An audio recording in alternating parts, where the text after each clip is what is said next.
Today I thought I would go into a little bit more depth on the subject of sight reading, which is, I know, something which a lot of pianists struggle with, perhaps more than other instrumentalists, because we are mostly playing by ourselves, not playing in orchestras or bands as much as other instrumentalists are.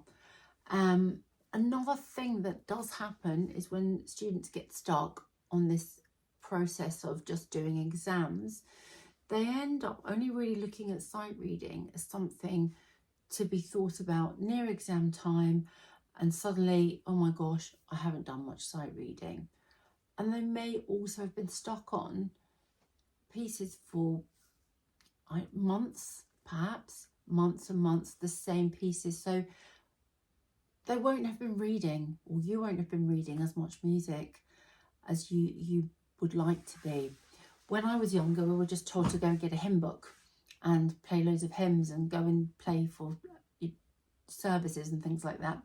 And actually it was great sight reading because you've got 4 parts and you've got to read them all at once. But today there are lots and lots of publications which can really help you, and apps too, to think about and approach sight reading more effectively.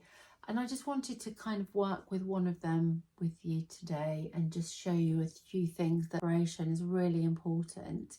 What most people do is jump straight in and try to play without thinking about what's in front of them.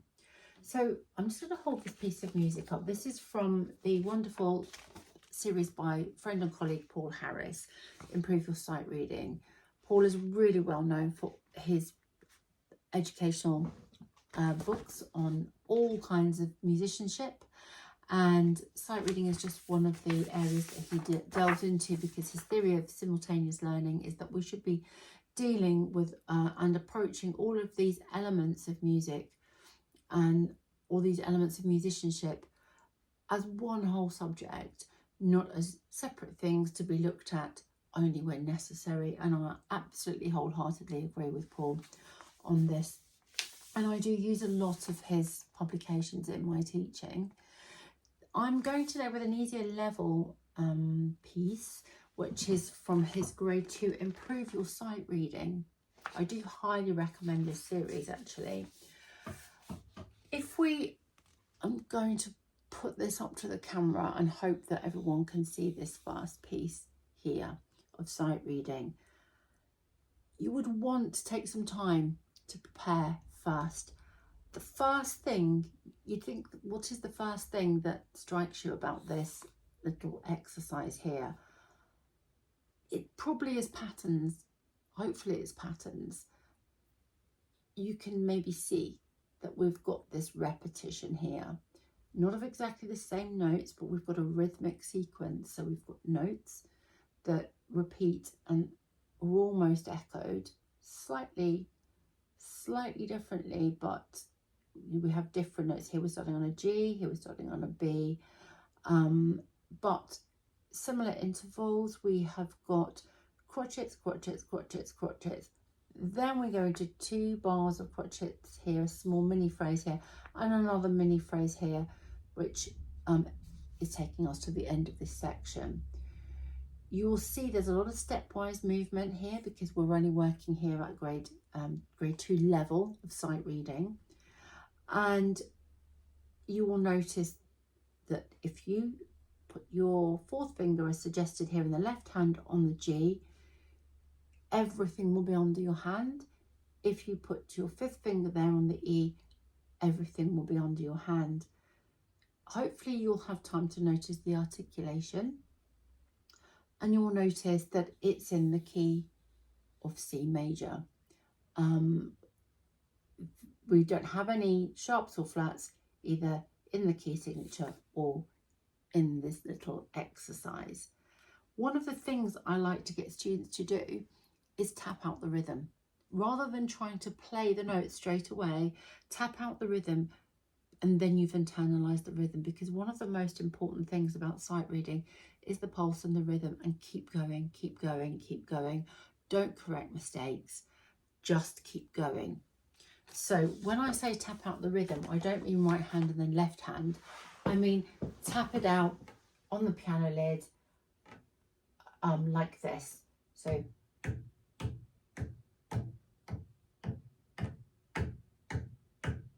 and be counting, of course, in your head, and have already set your pulse at a speed that you think is manageable. Here, there are no dynamics. So now when we've just done that little exercise, you know what this rhythm feels like to play. And that would be my very first steps for sight reading. Paul talks about checking you understand the rhythm. We've just done that. Know the key, know the scale, play your scale, play the arpeggio, know which notes you're going to play, which fingers, I covered that at the beginning, and have a good idea of what it's going to sound like. Now, if you can't sight sing, and not everybody's a good sight singer, just knowing that those intervals are mostly stepwise, you've got what we call steps and skips. So next door notes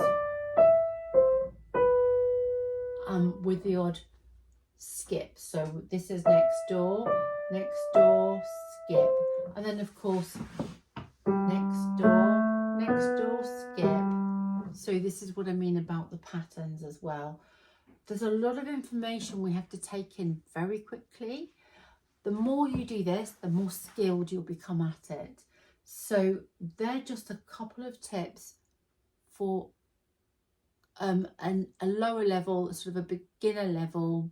Grade 2 is what we call beginner level sight reading and approaching it. The more information that you can take in one go, just by looking at that, the better. And that's something you can practice as well. So you can test yourself, look at it for 30 seconds, see how many things you can notice, maybe write them down or just say them out loud. Just make sure that you practice. It's almost like speed reading, taking a glance at something just for a few seconds and then holding as much information as you possibly can. When you do start a piece of sight reading and you sit down to play it, do count yourself in first. Do make sure you've set a pulse that you can manage. Quite often, particularly as we progress, there will be directions or clues in the title or a metronome marking. So do take note of that as well. So this is just a very straightforward little exercise, and this is where I would suggest you begin. If you're not a very confident sight reader, then maybe begin with some really, really easy stuff and just practice this business of how much can I take in at one glance, and test yourself on that. There are lots and lots and lots of publications, and as I mentioned in a previous video, it is really important that you know your keys, that you have a really good sense of key, and I will be going further into keys and scales in another video. Other publications for sight reading, this one by John Kemba is very good, actually, very good indeed. This is a slightly higher level. Then we've got Joining the Dots. This is another series by Paul Harris, and that's a fantastic series. All of Paul's exercises here are in the same key. So you'll take a page and a section, and everything in that section will be in the same key. And there are little duets that a teacher can play with you. And there are also some improvisation exercises, which is another great thing, because if you can improvise in a key, it does really help you if you get stuck with your sight reading to just kind of keep going, because you'll know what's going to work instinctively just to get you to that next bar, that next phrase, that next note. It's another, actually improvisation is a great thing in general, and that's a whole other topic. Other publications, I actually really like using these scale duets for sight reading. So, because this does two things. This actually gets students thinking in the key, and the teacher can play the other part. If I introduce them in a lesson as a sight reading exercise, It's really good. It's really surprising. The scales are written in different rhythms, and the teacher has a part which is a piece in that key. And it's really surprising how playing a scale in a different rhythm can really throw students off a little bit. But it's great for sight reading skills. Obviously, all of the different boards have their own sight reading publications, including all the way up to diploma level, and then we go on to quick studies. Quick studies is another subject which I will cover in another video, and there is nothing better than just picking up music. Just pick up as much music as you can find, as much as you can get your hands on, and play it. Just have a go. Just spend a little bit of time before you put your hands on the piano though, thinking, looking at patterns, working things out. You'll be amazed at what difference that makes, and you'll be amazed at how quickly you can progress with sight reading. It doesn't come naturally to a lot of people.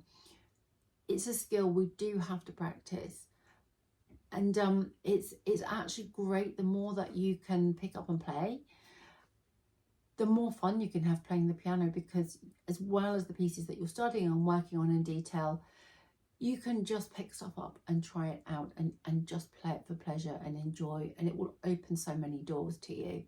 So please don't save sight reading for just something you do before an exam. Make it something you practice every day, absolutely every single day, and you will be amazed in 6 months' time about how quickly you will progress.